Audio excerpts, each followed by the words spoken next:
Heute zeige ich dir 3 Nährstoffe, die ich bei Fibromyalgie und meinen anderen Erkrankungen täglich einnehme, ja, weil sie mir gut tun. Und vielleicht ist das für dich interessant. Ich bin natürlich auch gespannt, was deine wichtigsten Nährstoffe bei Fibromyalgie sind. Ja, viele Jahre habe ich mich einfach auf die Ärzte verlassen, weil ich dachte, die sind ja schließlich ausgebildet. Und ich bin auch gar nicht auf die Idee gekommen, mich selbst mit Nährstoffen und Vorgängen im Körper zu beschäftigen. Und ich wollte das auch gar nicht. Aber mit der Zeit habe ich gemerkt, ich komme bei den Ärzten irgendwie nicht weiter. Und leider habe ich dabei auch wertvolle Zeit verloren, viele Jahre sogar. Erst als ich angefangen habe, mich selbst mit dem Thema zu beschäftigen, auch natürlich durch meine Ausbildung im Gesundheits- und Ernährungsbereich, da habe ich gemerkt, dass das Thema Nährstoffe bei den meisten Ärzten kaum vorkommt. Und dabei können die gerade bei chronischen Erkrankungen einen riesigen Unterschied machen. So ist jedenfalls meine Erfahrung. Ja, und heute bin ich richtig froh, dass ich diesen Weg mit den Ausbildungen damals gegangen bin. Denn ich helfe dadurch nicht nur anderen Betroffenen, sondern ich konnte auch für mich selbst ganz viel damit erreichen. Ja, Nährstoffe sind dabei aber nur ein Teil von meinen Maßnahmen. Am stärksten profitiere ich von einer auf Fibromyalgie angepassten kohlenhydratarmen Ernährung und von der Guaifenesin-Therapie. Aber diese 3 Nährstoffe, um die es jetzt geht, die sind für mich auch ein sehr, sehr wichtiger Baustein im Umgang mit den Symptomen. Ich fange jetzt mal mit dem Nährstoff Nummer 1 an, den ich, glaube ich, schon seit mehr als 13 Jahren einnehme, und das ist Magnesium. Ich habe da echt viel ausprobiert. Ich habe verschiedene Magnesiumsalze ausprobiert, unterschiedliche Dosierungen. Auch mit den Einnahmezeiten habe ich immer variiert. Auch natürlich im Zusammenspiel mit Calcium und Kalium. Also viele Experimente habe ich da gemacht. Und ich habe dann irgendwann herausgefunden, dass ich einen etwas höheren Bedarf habe. Und deshalb nehme ich Magnesium auch mehrfach am Tag ein. Wenn ich es nicht nehme, bekomme ich Krämpfe an Füßen und Beinen, aber auch im Bereich des Zwerchfells und vor allem auch Kopfkrämpfe. Kennt ihr sowas? Kopfkrämpfe? Also die sind richtig fies, finde ich. Dann schießt es einem hier so richtig wie so ein Blitz in den Kopf. Hier, bei mir ist es am Hinterkopf, meistens auf der rechten Seite. Sehr unangenehm. Ja, ohne Magnesium fühle ich mich unruhiger, angespannter. Für mich macht das ganz, ganz viel aus.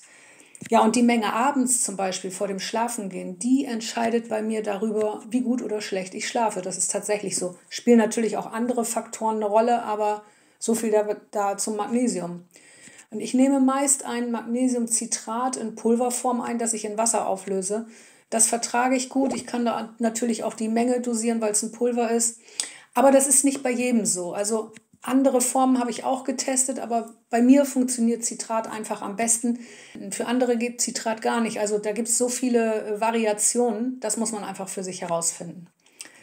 Ja, einmal in der Woche gönne ich mir auch ein Bad mit Magnesiumchlorid. Das mache ich schon seit ganz vielen Jahren. Und dabei geht es um die transdermale Aufnahme, also um die Aufnahme von Magnesium über die Haut. Man umgeht dabei den Magen-Darm-Trakt, was in manchen Fällen hilfreich sein kann, wenn der Darm halt nicht so gut Nährstoffe aufnehmen kann zum Beispiel. Und dieses wöchentliche Bad, das hat immer noch einen richtig spürbaren Effekt auf mein allgemeines Wohlbefinden, auch nach all den Jahren. Mein ganzer Körper fühlt sich danach einfach besser an und ich freue mich da immer drauf auf dieses Bad einmal in der Woche. Ich nehme auch nur 6 bis 10 Esslöffel vom Magnesiumchlorid, weil ich einfach nicht mehr vertrage. Ich bekomme sonst eher Krämpfe, wenn ich da zu viel nehme. Möglicherweise hängt das mit dem Verhältnis zum Calcium zusammen, ich weiß es nicht.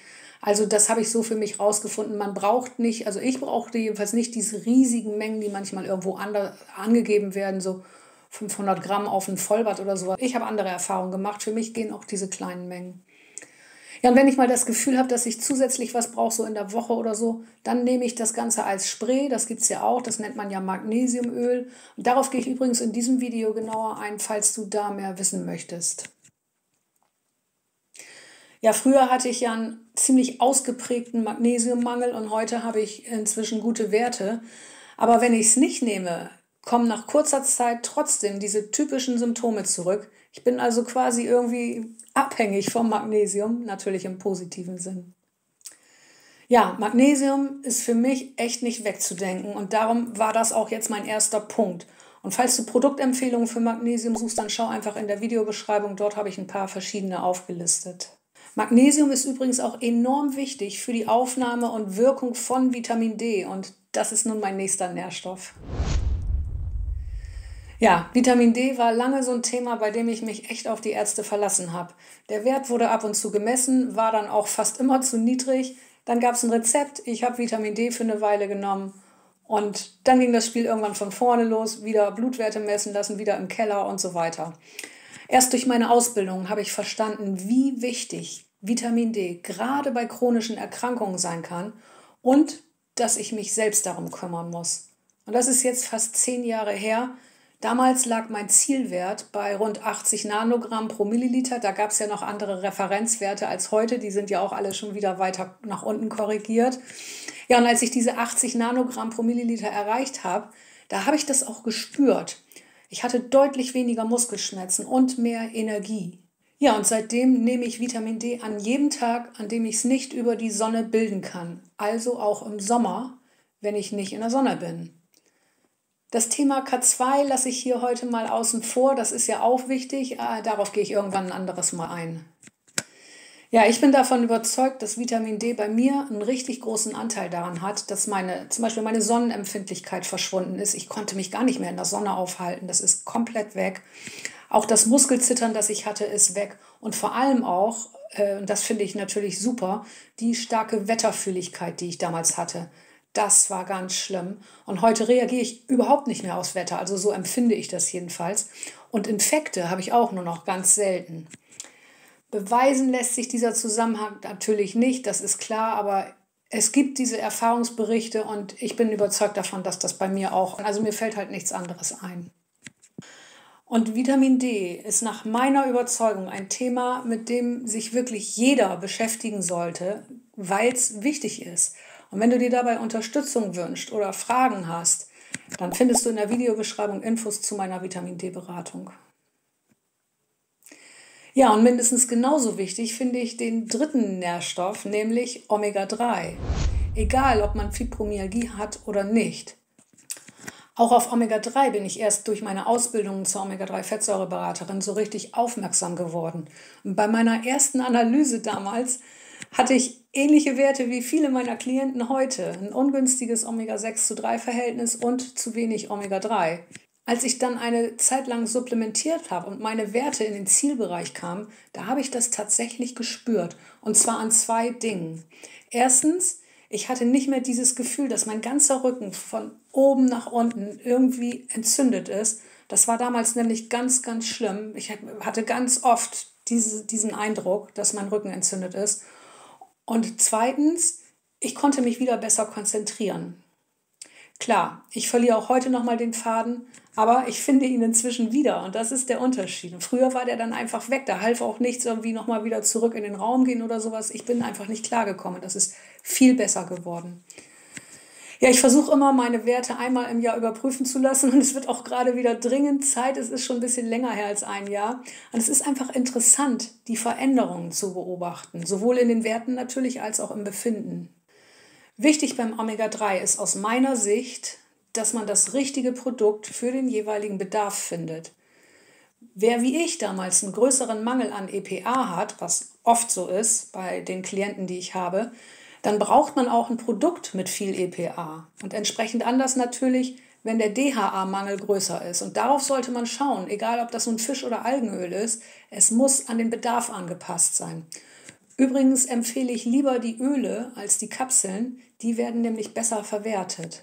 Und worauf es ansonsten noch ankommt, das erkläre ich in diesem Kurzvideo. Schau da unbedingt mal rein, das dauert nicht lange, höchstens eine Minute, ich weiß jetzt nicht genau. Da gibt es 4 wertvolle Tipps zum Omega-3, die du vielleicht noch nicht kennst. Ja, ich selbst nutze die hochwertigen Öle von Norsan und wenn du dich dafür interessierst, verwende gern den Erstbestellerrabatt von 15%. Infos dazu findest du in der Videobeschreibung. Ja, und falls du auch mal deinen Omega-3-Status überprüfen lassen möchtest, das kannst du tun mit meinem Selbsttest für zu Hause. Den schicke ich dir direkt zu, inklusive Beratung. Auch darüber findest du Infos in der Videobeschreibung. Ja, zum Schluss nochmal kurz zusammengefasst. Magnesium, Vitamin D und Omega-3 sind für mich die wichtigsten Nährstoffe. Natürlich gibt es noch weitere, die bei Fibromyalgie wichtig sein können und auch ich nehme noch weitere Nährstoffe ein. Aber mich interessiert jetzt erstmal, welche Nährstoffe findest du denn wichtig bei Fibromyalgie? Schreib das doch mal in die Kommentare, das ist bestimmt für uns alle interessant. Und falls du dich gern mal persönlich mit mir austauschen möchtest, zu den Themen hier im Video oder auch zu etwas anderem, was dich gerade beschäftigt, ich biete auch eine Gesprächszeit an. Die kann man ganz individuell nutzen, mit welchen Inhalten auch immer. Und vielleicht hilft dir so ein Austausch ja auch weiter. Mehr Infos findest du dazu in der Videobeschreibung. Also, einige Nährstoffe können eine gute Unterstützung sein, aber natürlich die Fibromyalgie geht davon nicht weg. Ne, das ist natürlich klar. Ich habe gute Erfahrungen mit parallelen Maßnahmen gemacht, also mit verschiedenen Stellschrauben, die alle ihren Anteil am Wohlbefinden haben, wo es einem einfach besser mitgeht. Und eine bedeutsame kann die Ernährung sein. Und jetzt denkst du vielleicht, ich ernähre mich doch gesund, aber da muss ich dir sagen, auch gesundes Essen kann bei Fibromyalgie ein Problem sein. Und wenn du jetzt neugierig geworden bist, dann schau mal in dieses Video rein, da gehe ich ganz genau darauf ein. Ich danke dir fürs Zuschauen und ich fände es toll, wenn du von YouTube eine Nachricht erhältst, wenn ich wieder ein Video veröffentliche. Und dafür musst du nur den Kanal abonnieren und die Glocke aktivieren.